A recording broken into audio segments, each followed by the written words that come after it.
Friday's edition of Deal of the Week.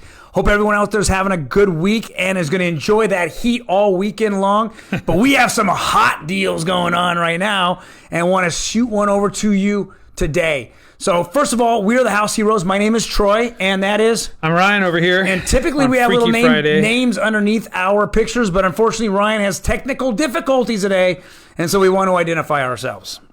So let's talk about Deal of the Week. Let's start this off. We've combed everywhere. I saw this property a few days ago. It's 9 days on the market. It's in Orange County. We try to go and change it up every single week, hit a different county, see what's out there. If I see something exceptional, I'm absolutely going to just stop and just do that particular property. But before we get into 832 South Anaheim Boulevard, we're very interactive here. So everyone out there, say hi to us. If you have any questions on this property or any real estate related questions, please go ahead and shoot it over to us. Let's go ask Ryan first. Ryan, do you have any questions?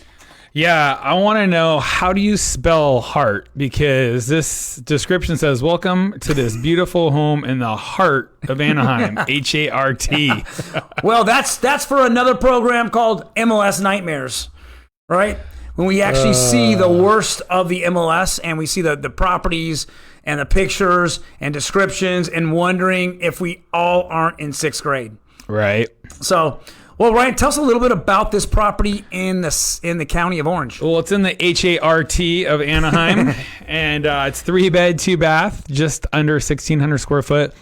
I love the architecture. You've got this, old school Craftsman design, got original hardwood floors, decent size lot of blank. It doesn't tell you the lot size. It's almost 7,000 square feet if you look at tax records. Yeah, it's almost 7,000 square foot. This is in the colony proper, so it's south of South Street, and it's right there on Anaheim Boulevard within the colony. So you most likely are going to be eligible to apply for the Mills Act. So if you were able to, and actually from the look of it, it looks like you could probably go ahead and enter into the contract pretty quick. They'll normally make you do a certain amount of things to make the home look original in the front, like this one has a white picket fence and things like that. Once you get into the Mills Act, then you get a decreased property tax, and I believe it's for 10 years once you sign that contract. And the goal is they want you to upkeep the look of the originalness of that house. So it's fantastic both for investors and end user buyers. That's what I love about this home: the design, the look, and the fact that you might be able to get discounted tax rate while you're doing the repairs on it you're going to want to do anyways. So here it is. I mean, I love how at the bottom it kicks out and everything. I love the different like staggered style of the shiplap, the big front porch. So I just envision that front porch swing right there. I would love to just hang out here. So it comps well. Troy, want to talk about the comps a little bit, and I'll kind of roll in some of the photos? Unfortunately, they're a little too small for me at this moment. You can't read that from here? So, just go from memory. What were you seeing when you comped it earlier? So the majority of homes in this size, so this is a 1,568 square foot, 3-bedroom, 2-bath. The lot size, again, is almost 7,000 square feet. It has a 2 to 3 car garage in the back. And I believe typically these homes out there in Anaheim are going to have alley access back to it. So as you're seeing the very front, which is just it is a major street, so that's one of its downfall, right? Is Anaheim Boulevard. So there's no real parking out front per se, but the back you do have 3-car garage, which is nice. Well, I love the windows, like just the character of all the the panes up there. And that's my next thing I was going to say, Ryan. If you really look at it, when we flipped homes and we sold homes, all those homes that are Craftsman always go for more money because those are the ones that are very desirable to people who are looking for that old fashion patina type, all those things. And then if you look in the inside of this, that looks like original hardwood floors. And that's just another added creation to this whole thing, is that people love that look. They look like they've been stained and polished and throughout the entire home. So this is definitely something I would look at and show my clients. Now, let's take another look at what's on the ceiling here. You got the coffered ceilings. I love that. It's fully coffered. You got a fireplace, a true fireplace on this one. A lot of them had what looked like a fireplace, but it was the bachelor fireplace where it was really just a gas heater insert there. This is solid right here.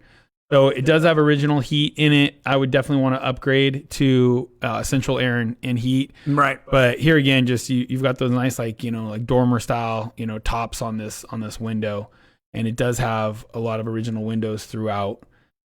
You've got the original floor. You can see where there was probably originally a floor furnace over here. Right. And that was cut out. You got some original built-ins. And then the stairs up to the second story. So cabinets, they've done new floors.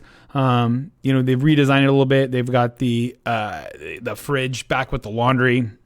Really functional layout. I mean, this is room to put in a dishwasher here, but they got the single vessel sink, new, quartz counters, tile backsplash, got the subway backsplash. It's just fantastic. There's a lot of things going on here, a lot of things you can work with. I mean, I think it's worth at least an extra $100,000 for the glow in the dark stars on the ceiling. I mean, come on. I mean, you gotta give some value there, right? So I mean, and there's a few other things here. If you look at the baseboard there in the bedroom, it's two-toned. It just everything was kind of touched with detail, yet it wasn't just destroyed off the old look of it. And so I mean, those are the things that I like about it. There's a couple of pictures from the back, Ryan, if you got those. Oh, I didn't bring those up. So the backyard has a deck going out, and then it has two nice little green belts on both sides, and then that goes out to the 3-car garage that's in the back. Yeah, they got planters and stuff all set up for a vegetable garden.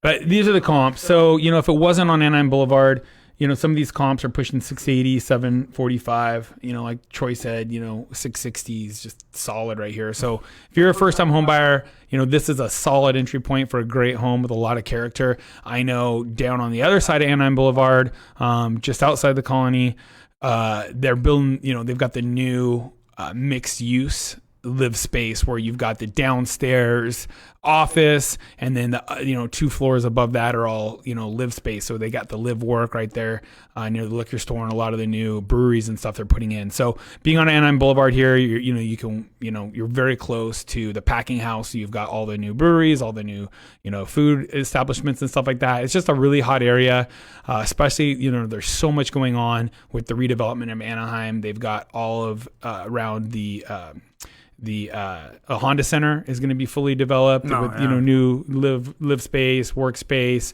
and then same thing, Platinum Triangle and around Angel Stadium, Anaheim Stadium, all of that's going to be redeveloped. So this city as a whole, I really think has a really, really bright future just because they're developing what people are looking for. It's going to have a lot of high walk score areas and stuff like that. And then obviously you've got Disneyland and things like that, just pumping a lot of money into the economy. So and the thing is, you got Anaheim Public Utilities here as well, and they're known for being less because they control all the utilities there. So it's less than having third-party companies like Edison, gas companies, stuff like that. So that's been very solid. I know my rental there, they pay a fraction of what I pay a county or a city over. So so that's it. Vito was asking what asking price is. It's $575.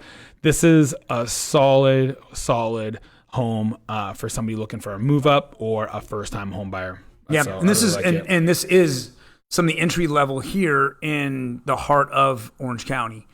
So I mean, you're looking at $450 as like the very beginning. Yep. 2-bedroom, 1 bath, 700 square feet, and then as you move up, you're looking at anywhere in the 6s. And as we're gonna go over here tonight, we're gonna release the average home property last week in Orange County was over $700,000. It's over $750,000.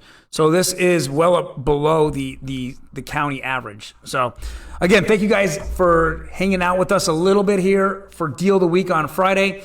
Definitely check us out on Weekly Market Update tonight. We're going to go over all 4 counties. We're going to show you what's happening in those counties, some interesting facts and news that have come out this week that is really affecting the housing market. And it just showing you that we're continuing through, regardless of pandemics, the elections, the protesters. It doesn't matter. The housing market is very resilient. It really is. So thank you guys for joining us. Like you said, follow us, subscribe, and you will get notified as we come live and when we drop new videos in regards to real estate tips, real estate market updates, and just fun stuff we see out there in the trenches of the real estate battle. So thanks again, guys, and peace and God bless.